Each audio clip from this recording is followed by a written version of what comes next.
Picture this. It's just another ordinary day. You get out of bed, make some coffee, and read the news when, out of the blue, something unforeseen occurs. An old prophecy resounds as the sky becomes illuminated. The rapture. Everything changes in an instant. The question is, who among us will be prepared to take the flight? Plus, who is going to stick around? We will delve into the rapture today, a subject that has divided perspectives, challenged our comprehension, and transcended centuries. This isn't a forum for dry philosophical discussion, but for immediate consideration of how this incident has bearing on your life right now. In case you've ever pondered, am I prepared? When we read the Bible, what do we find? How can I find meaning in my life until then? So, you will like this material. But first, I have an invitation. Please, right this second, click the subscribe button. What? Since this channel is more than just a study space, it's a community striving for solutions side by side. In exchange for your subscription, we will provide you with unique material, spiritual journey tools, and a community that understands and supports your struggles and aspirations. Feel free to click the button down below. We will now return to the enigma. The rapture is not a mere fantasy or a distant theory. It is a living promise, as evidenced by passages such as 1 Thessalonians, chapter 4, verse 17. We will be caught up together with them in the clouds to meet the Lord in the air. However, what is the underlying significance of this statement? Consider this. Just as you wouldn't put off studying for an exam until the last minute, too should you prepare for the rapture. It is a call to be vigilant every day and to establish firm religious foundations. When you have time to pray or dwell on God's Word, how often do you put it off? This video transcends the superficial. In Matthew chapter 25, verses 1 through 13, the parable of the 10 virgins serves as a cautionary tale regarding the significance of maintaining the lamp lit. 5 of them were adequately equipped, while the remaining 5 were not. In that narrative, which role would you assume? In addition, we will investigate how the book of Hebrews chapter 12, verse 14, encourages us to seek holiness not as an unreachable goal, but rather as a consistent path, like a river that runs even when it is confronted with adversities. And last but not least, we will find out how the 8th verse of Ephesians chapter 2 reminds us that grace is a firm gift, an anchor in the midst of storms. This research is out of the usual. A rallying cry for change. Every idea we cover today may change the way you look at your life, the decisions you make, and the impact you leave behind. Plus, what's even better? There are people that can help you through this. Don't overlook the fact that the notification bell is also activated when you subscribe. As a result, nothing crucial will be missed. Envision yourself personally obtaining insights that relate old predictions to your present circumstances. Let me ask you this before we continue. What would you do if tomorrow you knew the rapture was going to happen? Let that sink in. As you contemplate, keep in mind that this channel is here to assist you in living your life with clarity, purpose, and optimism. Right this second. Would you want to start now? Come with me. We will be caught up together with them in the clouds, to meet the Lord in the air. The 17th verse of the 4th chapter of Paul's first letter to the Thessalonians. This pledge is not a if, but rather a when. These phrases serve as more than just lyrical imagery. They provide a roadmap for getting through life's challenges. Picture a farmer working the soil in preparation for planting. He can't just plant seeds and hope for a harvest the next day. With the knowledge that his persistent work will yield a harvest, he waters the soil, removes the stones, and tends to the seedlings. Similarly, the rapture isn't about guessing when it will happen or basing one's life on assumptions. Rather, it's about strengthening one's faith to stay firm no matter what. I will devote myself to this when my routine calms down, is a common excuse for putting off spiritual study. How often has this been your experience? A student with this mentality would do well to not put off studying until the night before an exam.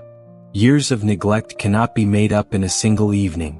Every day we may lay the groundwork for the rapture by making the decision to pray even when our thoughts are wandering, to do justice even when it's easier to do nothing, and to forgive even when pain refuses to go away. Picture a bridge being constructed one brick at a time to grasp this concept. Your relationship with God will become stronger with each adherence to biblical principles. The bridge will give way under the weight of traffic if this base is not there. Even the most difficult obstacles will be overcome with its help. Paul was not writing about some faraway future event. Rather, he was writing about something that is happening very soon. The rapture, which is the result of living a life that is in harmony with God's intentions. This opens them the option of building on either sand or rock nowadays. Here are some concrete ways you may put this notion into practice. Start a spiritual growth journal. In it, record at least one contemplation or deed that has helped you grow in your faith. A passage that shed light, a prayer that was answered, or an act of kindness may all fit this description. Create a moment of preparation by reading a short Bible verse first thing in the morning and then giving some thought to how you may use what you read throughout the day. Share your story and ask someone to join you on this journey by asking, "What can I do today that brings me closer to the character of Christ?" A group of believers may be a great source of encouragement and strength in times of need. This rapture is not something you cram at the last minute. Rather, it is the culmination of your whole life's work. On a daily basis, how are you strengthening your faith? The story of the lamps, and how not to have your luck left behind. The narrative of 10 young ladies who were waiting for their bridegroom is told by Jesus in the Gospel of Matthew, chapter 25, verses 1 through 13. It is evident that spirituality cannot endure without constant preparation. 5 of the women who were wise brought extra oil for their lamps, while the other 5 who were foolish were unprepared. When the bridegroom was late, the unprepared women's lamps went out, and their cries for help were heard nowhere. A lamp needs oil to shine, so too does our connection with God depend on daily investment. This is not a parable about perfection but about persistence. The oil stands for everything that keeps our faith alive. Moments of prayer, studying the scriptures, acts of kindness, and relationships that inspire us. Just as attempting to ignite faith solely during crises or urgent decisions can lead to despair, continuous preparation is what enables us to shine even in the darkness. Just like an athlete who only trains on the day of the competition will have weak performance regardless of their talent, we too can struggle. As a practical application of this lesson, consider the following.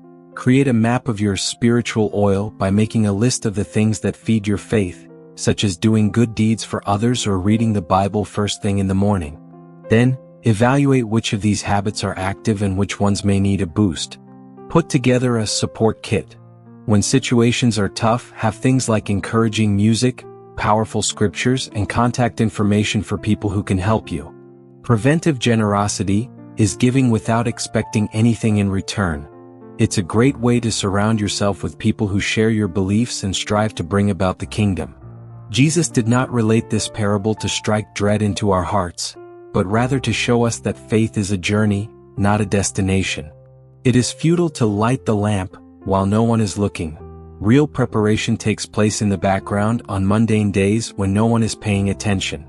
Ignoring a biblical principle for the sake of convenience, putting off prayer because of exhaustion, or failing to care for someone are all examples of how our lamps went out due to negligence.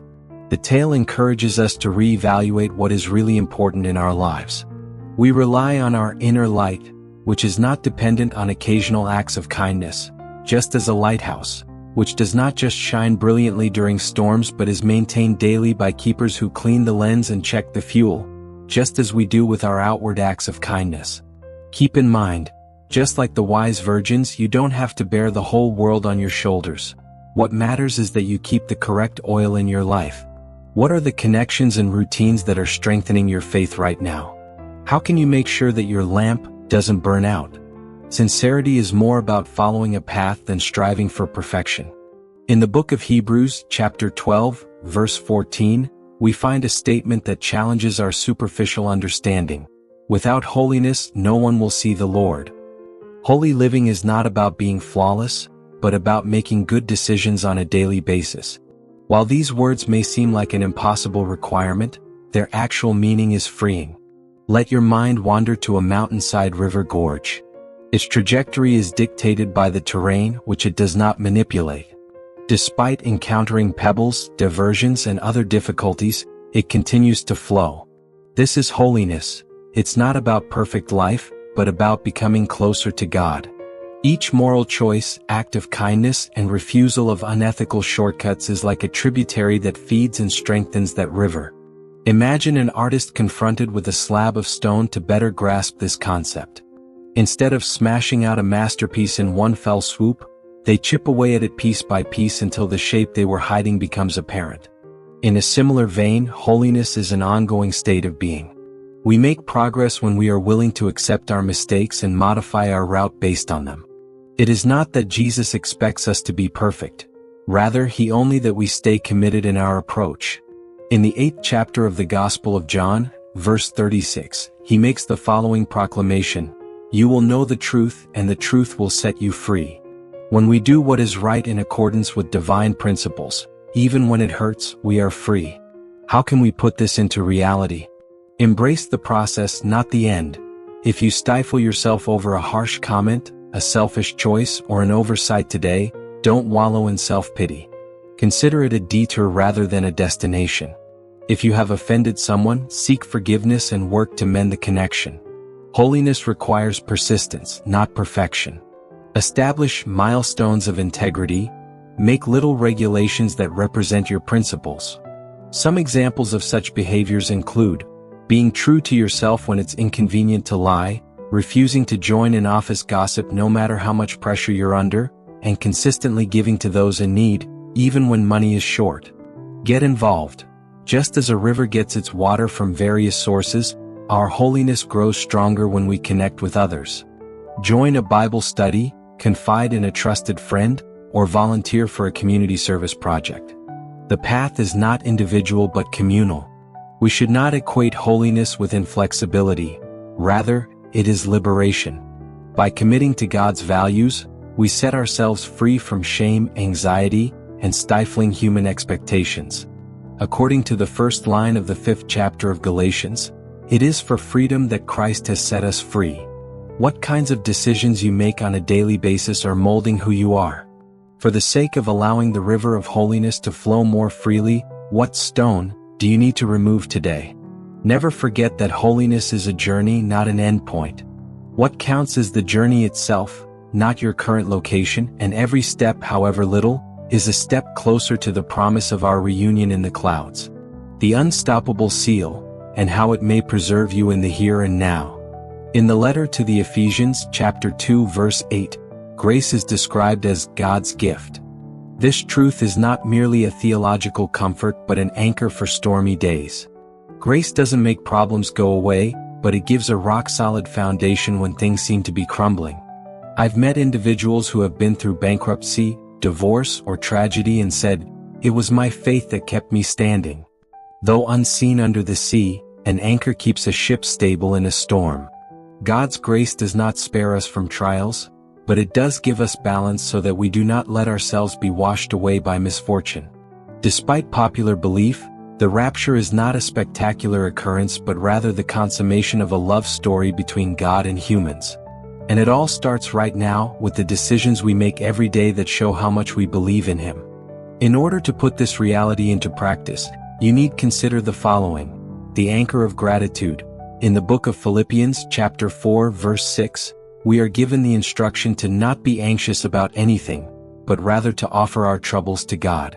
Write down 3 things you're thankful for first thing in the morning. This shifts your viewpoint, reassuring you that grace is at work even when things seem out of hand, even on the worst of days.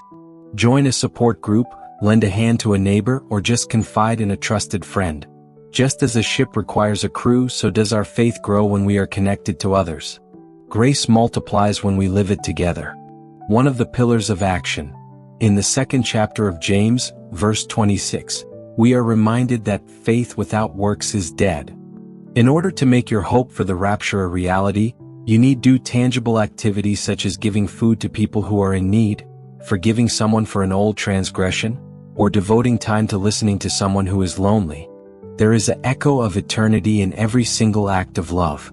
To cultivate an awareness of God's grace, one must be patient and persistent, not striving for perfection, just as a seed planted in the soil of one's heart requires daily care in order to flourish. Just as a farmer doesn't plant and expect to harvest on the same day, so too must we water, protect, and wait for the harvest. Think about a real-life example, a person who has just lost their job. They are choosing to look at this as a chance to reevaluate what's really important rather than giving in to despair. They take advantage of the downtime to further their education, help others, or grow spiritually. Even while our circumstances remain same, the anchor of grace alters our perspective and reaction to them, assuring us, "Behold, I am with you all the days." Matthew chapter 28 verse 20 is a promise that Jesus made, but it does not guarantee that we would live a life that is devoid of storms. The genuine anchor is not an item but rather a relationship of trust. It is this ongoing presence that serves as the anchor. For you, grace has been a rock this week in what ways? In order to deepen your relationship with God, what concrete action can you do right now? Keep in mind that the rapture is not some terrifying future event, but rather the joyous celebration of a love that is changing our world right now. Every choice we make in faith, no matter how little it may seem, adds a link to this everlasting chain. Embark on your journey now. We have reached the end of this study, but your journey is just beginning. If this content has brought clarity or inspiration, share it with someone who needs hope. Imagine you have a buddy who is going through a bad patch, a relative who is seeking answers, or even a stranger who is doubting their religion. When you share, you're doing more than simply getting the news out. You're sowing the seed of hope in others who are thirsty. In the same way that a patient farmer plants seeds and waters them every day, your faith requires the same kind of persistent nurturing if it is to bear fruit. Every moment spent praying, studying the Bible, or helping someone else is a step towards spiritual harvest. Keep in mind the images we've explored together. They were the prudent virgins who knew better than to procrastinate. Like them, we should always have enough oil on hand for our spiritual lamps, since we never know when the Lord could wait. Your life, like the river, may encounter difficulties along the way, but if you stay on the correct path, one that is in harmony with divine principles, you will achieve your ultimate goal. This rock-solid foundation keeps us afloat no matter how rough the waters become. This rock is the grace of God, which keeps us going when times are tough and shows us that we have support. To put this into practice today, follow the rule of 3 actions. Plant a seed of faith by doing anything, a particular prayer, an act of charity, or an ethical decision that shows your confidence in God no matter how tiny. I am praying for you, or I believe in your potential. Even the simplest of messages may have a huge influence on someone who needs to hear them. As a first step, take stock of your routines. How can you make changes to better fuel your spiritual lamp? Second, make good use of technology by clicking subscribe and turning on the bell. That way you won't miss any research that finds relevance in the relevance of ancient predictions to the present day. When you're feeling uncertain, save this video and watch it again. You will be able to return to this well for living water. Third, keep a notepad or save them on your phone to record the tales of the ways God has worked in your life, no matter how minor. These memories will serve as reminders of His faithfulness when you need them. Jesus did not abandon us as a group of orphans. In John's 14th chapter, verse 18, the Lord makes the following promise: "I will not leave you as orphans, I will come towards you." This guarantee applies not just to the future but also to the present moment.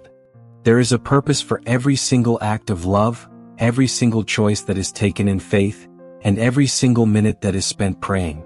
Lastly, over the next week, attempt to live as if the rapture were to come tomorrow. Don't be afraid, but live with an eagerness to love, forgive, and live purposefully. How would your priorities alter if that were the case? There is more than meets the eye here. This channel is a community. Here you will discover solace, contemplation, and motivation for the latter days, and for the first stages of eternity.